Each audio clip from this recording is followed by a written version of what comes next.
بسم الله الرحمن الرحيم. Bacaan ayat suci Al-Quran Karim dan juga dibacakan oleh Ustaz Fadil Muhammad nantinya. Demikian, Assalamualaikum warahmatullahi wabarakatuh.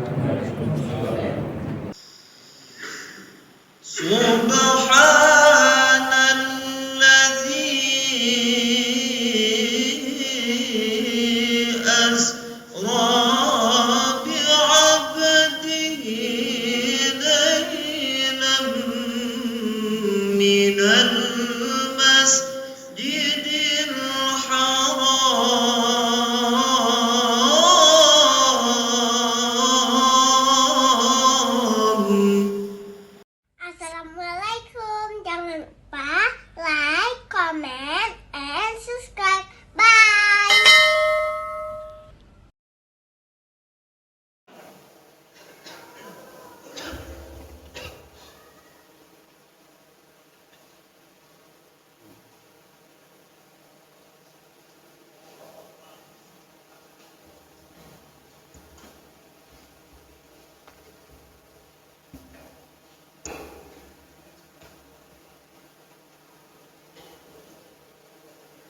Bismillahirrahmanirrahim.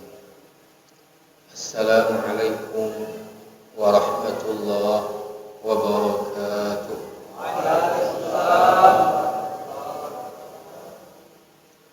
Alhamdulillahilladzi asra bi'abdihi laylan minal masjidil harami ilal masjidil aqsa liyuriyahu min ayatihil kubra. Allahumma salli wa sallim wa barik ala Muhammadin wa ala alihi wa ashabihi ajma'in, amma ba'd. Ausikum wa iyaya nafsi bitaqwallah. Ittaqullaha haqqa tuqatih wa la tamutunna illa wa antum muslimun. Hadirin hadirat sidang jamaah maghrib yang dimuliakan Allah Subhanahu wa taala. Alhamdulillah, kita baru saja dapat melaksanakan salat fardu maghrib kita di awal waktu secara berjamaah di rumah Allah yang mulia ini. Alhamdulillah, berikutnya setelah salat kita masih punya waktu, kesempatan untuk kita memperpanjang i'tikaf sambil kita menunggu waktu fardhu Isya. Nanti juga akan kita tunaikan di awal waktu secara berjamaah. Malam ini sedianya kita buka lagi ruang untuk pertanyaan-pertanyaan terkait dengan riba yang masih ingin ditanyakan. Tapi saya di WA oleh Ustaz Wahyu, bagaimana Ustaz kalau malam ini kita buat tausiah terkait dengan Isra Mi'raj? Saya sampaikan, insya-Allah siap. Makanya malam ini kita tunda dulu yang ada pertanyaan. Tapi insya-Allah nanti ke depan kita masih buka ruang kalau ada yang masih ingin ditanyakan. Ya, seperti yang saya sampaikan, kita tidak pindah dulu kepada kajian berikutnya kalau masih ada pertanyaan terkait dengan riba. Malam ini insya Allah juga dalam pembahasan kita nanti kita singgung juga sedikit tentang masalah riba. Ini karena salah satu hal yang diperlihatkan Allah kepada Nabi Muhammad dalam perjalanan Isra Mi'rajnya. Para jamaah dimuliakan Allah Subhanahu wa taala, pertama kita awali dulu dari penafsiran ayat pertama dari surat Al-Isra yang dibacakan oleh qari kita tadi. Subhanalladzi asra bi'abdihi laylan minal masjidil harami ilal masjidil aqsa alladhi barakna hawlahu linuriyahu min ayatina innahu huwas sami'ul basir. Ayat ini diawali dengan kata subhana.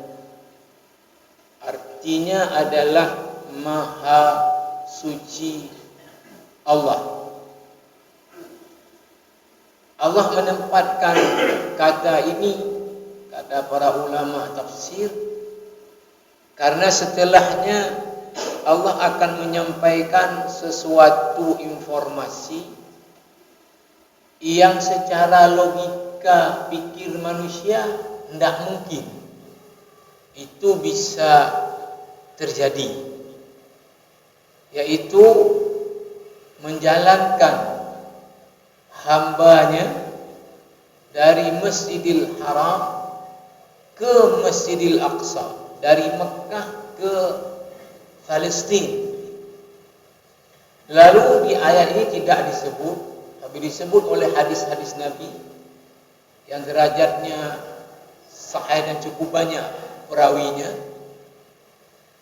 dinaikkan dari Masjidil Aqsa ke Sidratul Muntaha, dan di situ bertemu dengan Allah Subhanahu wa taala, lalu turun kembali dan balik lagi ke Masjidil Haram minal lail, hanya dalam sebagian waktu dari malam.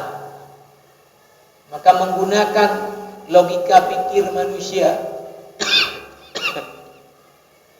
tidaklah mungkin, jangankan naik dari Masjidil Aqsa ke Sidratul Muntaha, dari Mekah saja ke Palestina berjalan dalam waktu sebagian dari malam dan balik lagi, ini tidak mungkin dilakukan oleh manusia.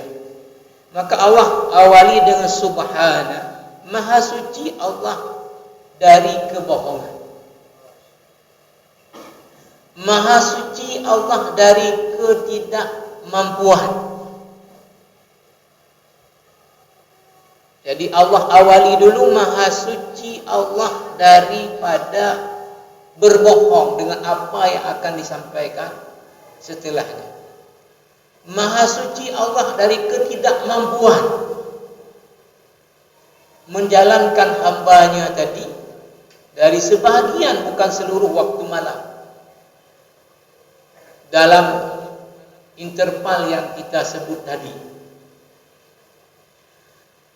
Alladzi asra bi'abdihi, maha suci zat yang telah menjalankan hambanya.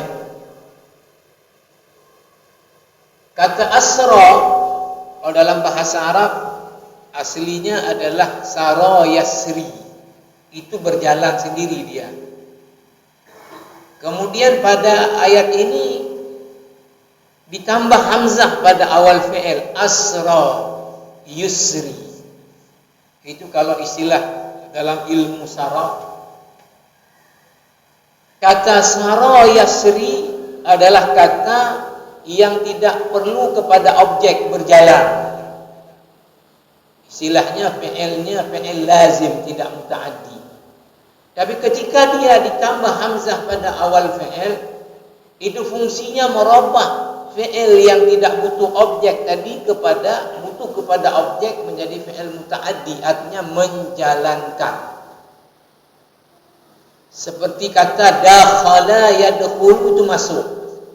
Saya masuk masjid, ana adkhulul masjid. Memasukkan itu adkhala yudkhilu. Saya memasukkan kunci ke dalam kantong. Berarti udkhilu al-miftaha fil jaybi. Maka di sini yang berjalan bukan Nabi Muhammad sebagai manusia, tapi dijalankan Nabi oleh zat yang maha suci dari ketidakberdayaan oleh Zat yang Maha Kuasa.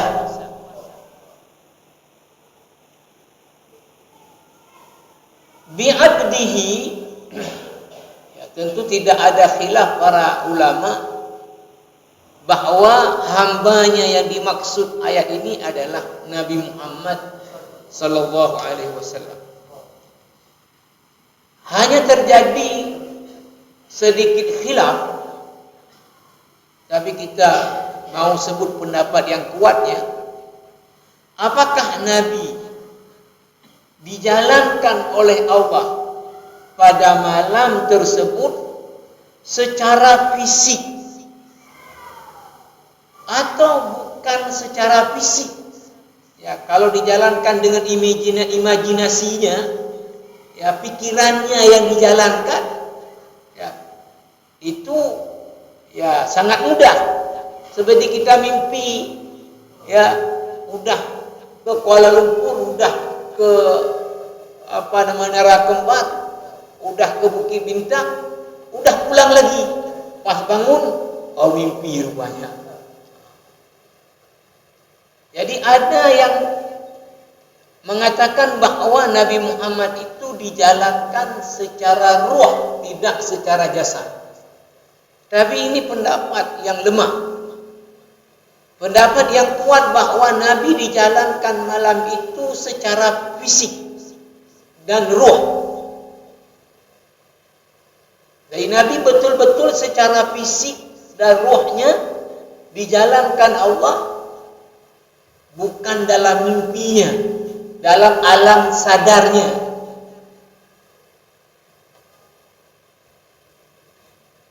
Selanjutnya jamaah rahimakumullah, lailan minal masjidil harami ilal masjidil aqsa. Dijalankan oleh Allah tadi di waktu malam dari Masjidil Haram ke Al-Masjidil Aqsa. Alladzi barakna haulahu. Masjidil Aqsa yang telah kami beri keberkahan di sekitarnya. Ada dua penafsiran terhadap ini.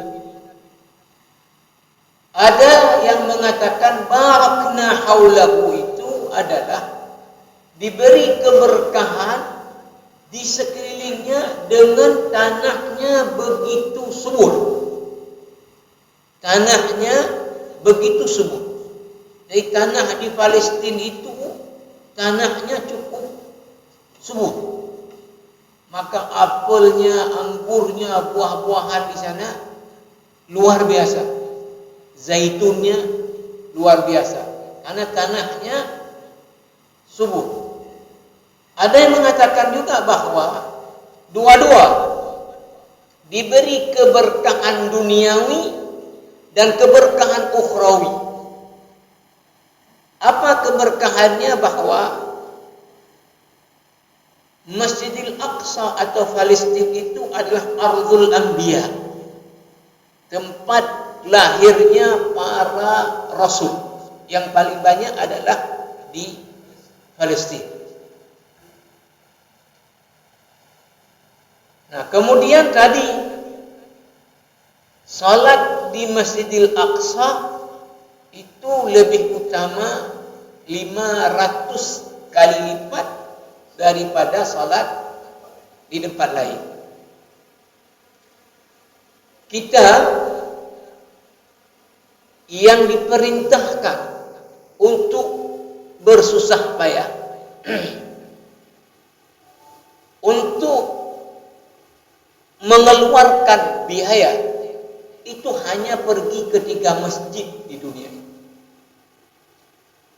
Sehingga mohon maaf, ada juga yang saya dengar, tidak ke saya, yang mengkritik BBC karena salatnya pindah-pindah masjid dengan alasan kan cuma 3 masjid yang kita disuruh untuk bersusah payah pergi kepadanya, yaitu Masjidil Haram, Masjid Nabawi, dan Masjidil Aqsa.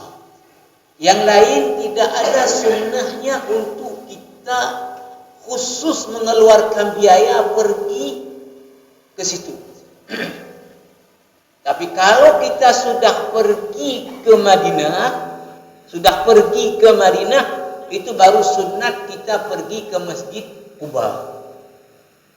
Karena Nabi sendiri setelah meninggalkan Quba pindah ke Madinah.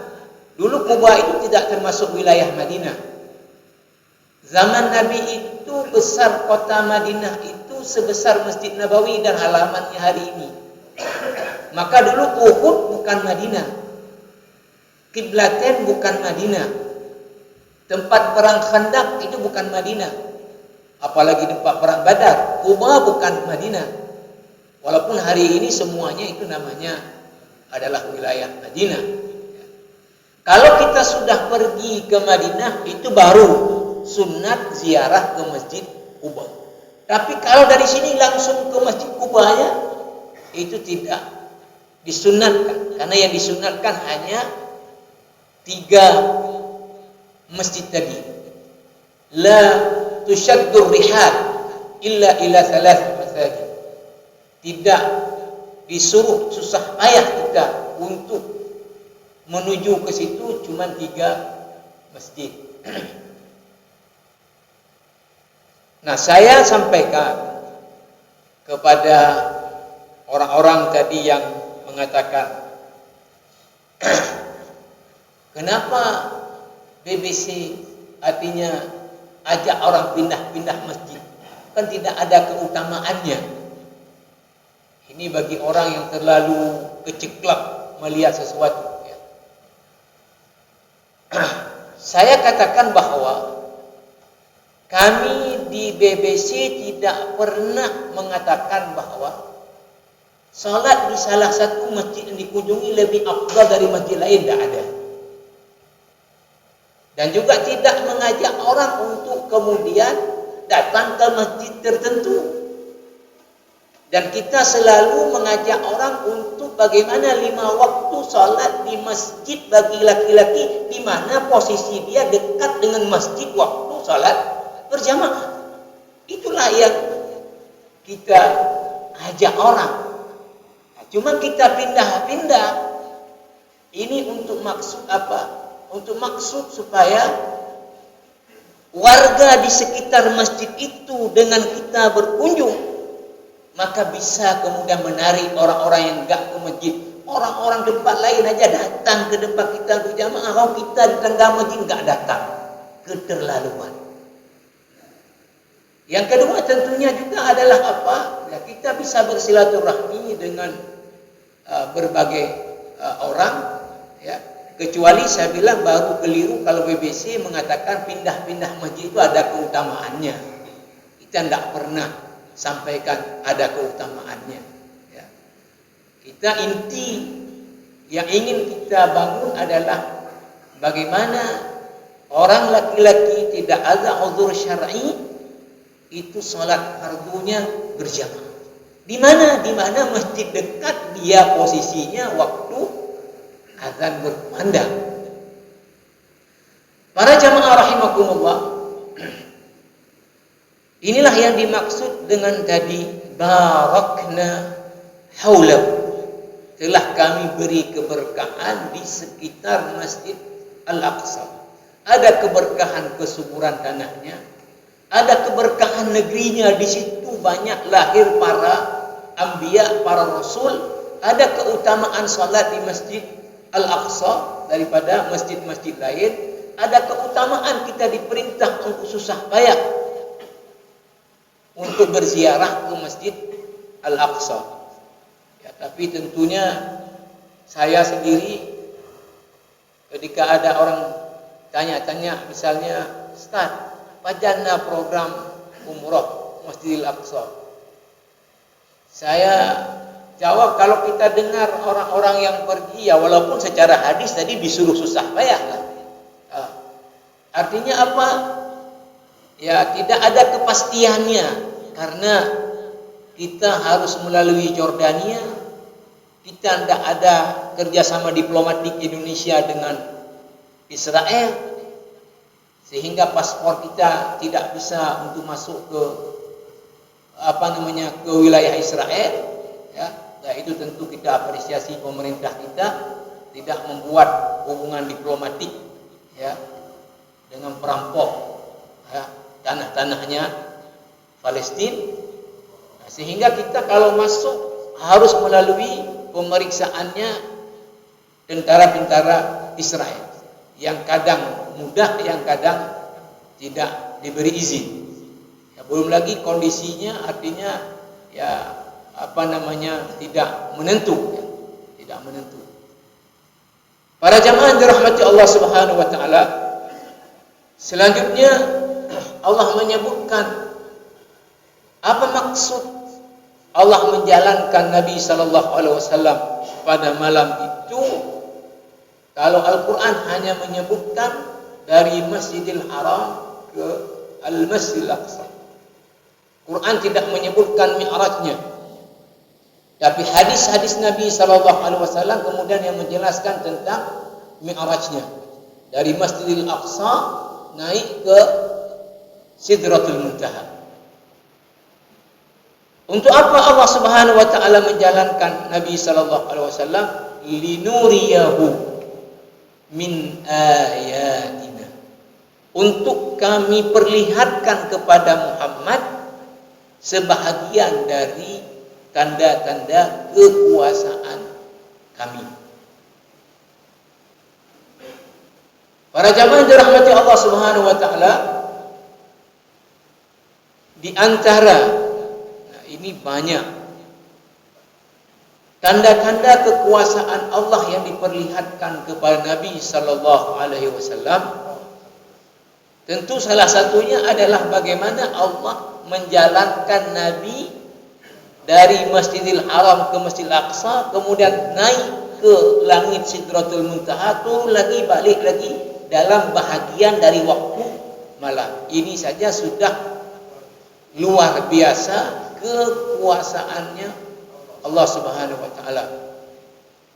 Di dalam hadis banyak disebutkan Nabi ditampakkan oleh Allah Subhanahu wa taala beberapa gambaran-gambaran. Di antara ini yang terkait dengan kita bahas selama ini. Nabi sallallahu alaihi wasallam melihat sejumlah orang itu, ya, kalau dalam hadis, ya, perut mereka itu seperti rumah besarnya, ya, butunuhum kalbuyut, perut mereka besar-besar. Dalam kitab Ar-Rahiqul Makhtum, nanti yang akan saya gunakan juga, kitab yang mendapatkan juara 1 dalam lomba menulis tentang sirah nabawiyah yang diperlombakan dan seluruh ulama dunia diundang. Dan yang luar biasa, juara 1 bukan ulama Arab tapi ulama India, Syekh Safiur Rahman Al-Mubarakfuri. Ya. Saya yang kagum, ya, India itu kalau istilah bahasa Arab orang ajam, orang non-Arab. Sama dengan kita, ini orang ajam. Bahasa kita bukan bahasa Arab. India bahasa dia bahasa Urdu atau memang bahasa Indianya. Jadi bukan bahasa Arab. Ya. Tapi sejumlah ulama India itu tingkat keilmuannya dan kitab-kitabnya dirujuk oleh ulama-ulama besar Arab.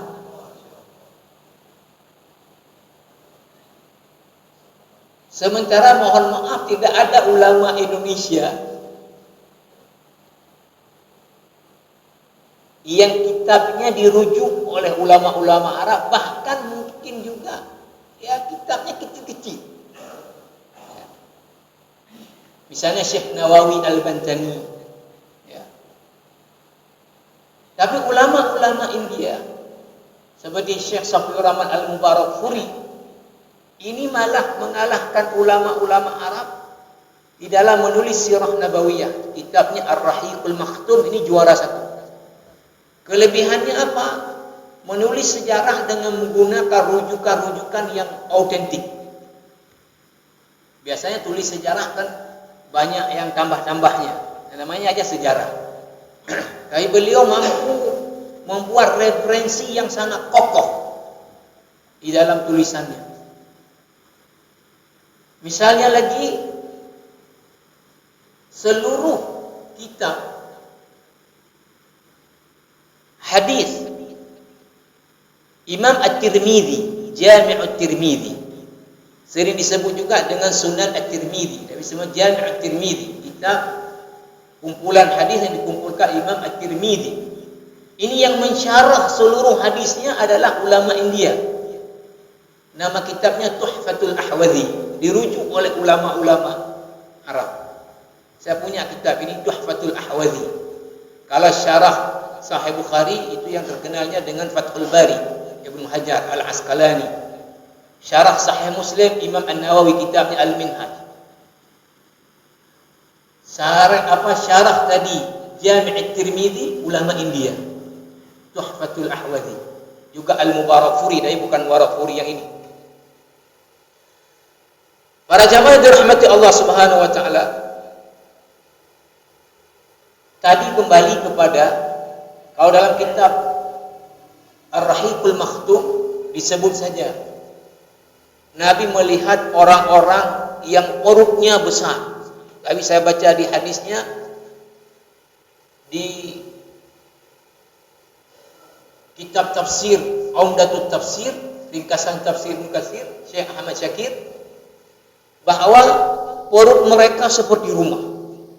Lalu mereka susah untuk berdiri, nggak bisa berdiri karena berat perutnya itu. Bahkan saya baca dalam satu riwayat hadis, nanti ketika bala tentara Fir'aun itu dihalau ke neraka, menginjak-injak lagi mereka yang perutnya besar. Nabi tanya kepada Jibril, siapa gerangan mereka ini? Adalah pelaku riba. Adalah pelaku riba. Seperti disebut di ayat Al-Baqarah 275, alladzina ya'kuluna riba. Orang-orang yang memakan riba, artinya melakukan praktek riba, la yaqumuna, tidak bisa berdiri. La yaqumuna, kecuali seperti berdiri orang kerasukan syaitan. Illa kama yaqumul ladzi yatakhabbathu asyaitanu minal mas. Kalau kita baca dalam tafsir-tafsir, tidak bisa berdiri ini adalah ketika dibangkit dari kubur mereka nanti. Ya, kecuali sempoyongan seperti orang gila. Tapi kalau kita baca di peristiwa Isra Mi'raj, Nabi diperlihatkan Allah sejumlah orang yang perutnya sangat besar, enggak bisa berdiri.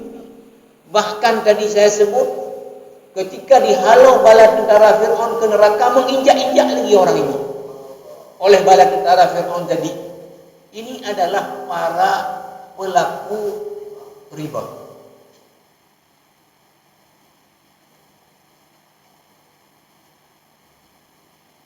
Nah, terkait dengan hal ini, atau saya sambung dulu, kemudian saya tambahkan.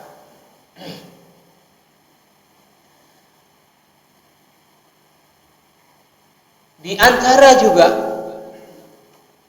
yang Nabi Sallallahu Alaihi Wasallam melihat adalah orang-orang yang pukul kepalanya dengan batu-batu besar sampai pecah kepalanya, dibuat jadi lagi, dia pukul lagi kepalanya, begitu terus menerus. Nabi tanya kepada Jibril, siapa gerangan mereka ini? Adalah orang-orang yang berat di dalam mengerjakan sholat-sholat fardu. Orang-orang yang berat ya, dalam mengerjakan sholat fardu. Ini kalau kita lihat, ya, saya ada dikirim satu penelitian, tapi ini seluruh Indonesia. Orang Islam di Indonesia ini yang ada sholat 5 waktu itu hanya 38%. Kalau yang sholatnya berjamaah 5 waktu itu baru 0,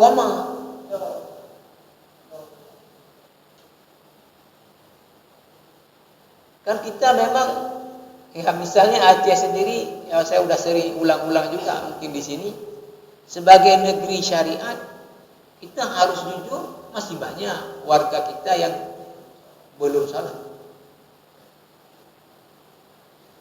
Nah, selanjutnya jamaah rahimakumullah adalah apa?